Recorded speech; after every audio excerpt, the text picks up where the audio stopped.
আসসালামু আলাইকুম everyone, welcome back to my channel. বছরে দুইটা ঈদ, ঈদ উল ফিতর, ঈদ উল আজহা।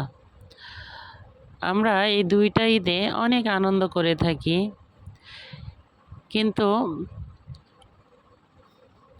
এই ঈদের মধ্যে, ঈদ ছাড়াও হয়, ঈদের মধ্যে অনেক অনাকাঙ্ক্ষিত ঘটনা দেশে ঘটে।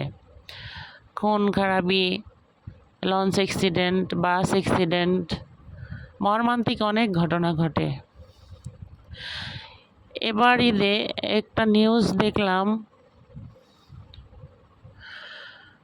একজন মা ঘরের মধ্যে 7 দিন ধরে মরে পচে আছে,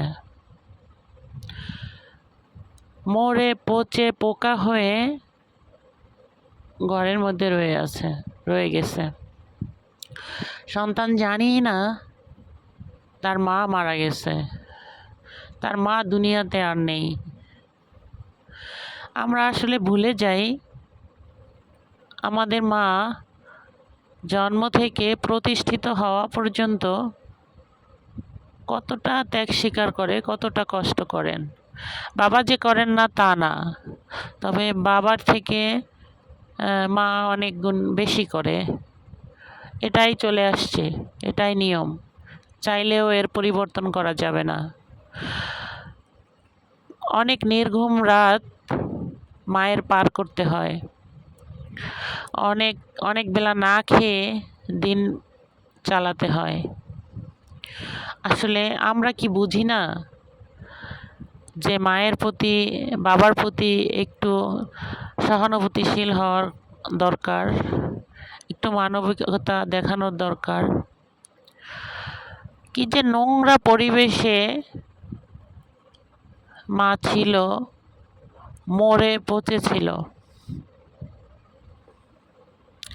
নিউজটা দেখে সারা বাংলাদেশের সবাই কি একটু নাড়া দিচ্ছে। কি হবে এরকম সন্তান মানুষ করে? কি হবে সচিব, একটা কলেজের প্রভাষক, একজন কানাডা প্রবাসী, কি হবে এগুলো করে? কি হয়েছে?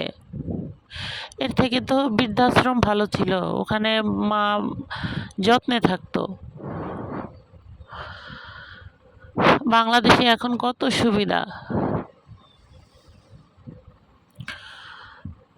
অথচ সেভাবে না রেখেও ঘরের মধ্যে একমাত্র, আমি কি বলবো এটাকে, আমি বলতে পারছি না।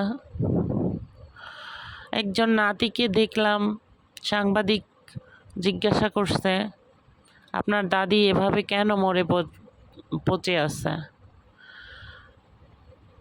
কোনো জবাব নেই, কোনো উত্তর নেই। কী বা উত্তর থাকবে? মরার আগে যেই জিনিসের যত্ন হয় নাই, মরার পরে আর এগুলো করে কি হবে? কিছুই হবে না। কিছু বলার নেই। সব বাবা মাকে আল্লাহ হেফাজত করুন, সব সন্তানদের আল্লাহ মানবিকতা, সব সন্তানদের ভিতরে আল্লাহ মানবিকতা তৈরি করুন।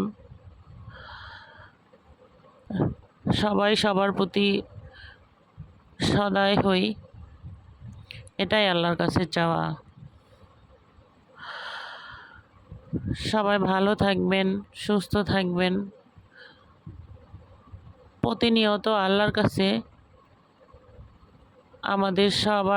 আমরা সবাই বলবো যে আল্লাহ, আর যাই হোক ভালো একটা মৃত্যু দিও, ভালো একটা মৃত্যু কামনা করি। আমরা সবাই ভালো একটা মৃত্যু চাই, এমন মৃত্যু আমরা কেউ চাই না। সবাই ভালো থাকবেন। আসসালামু আলাইকুম।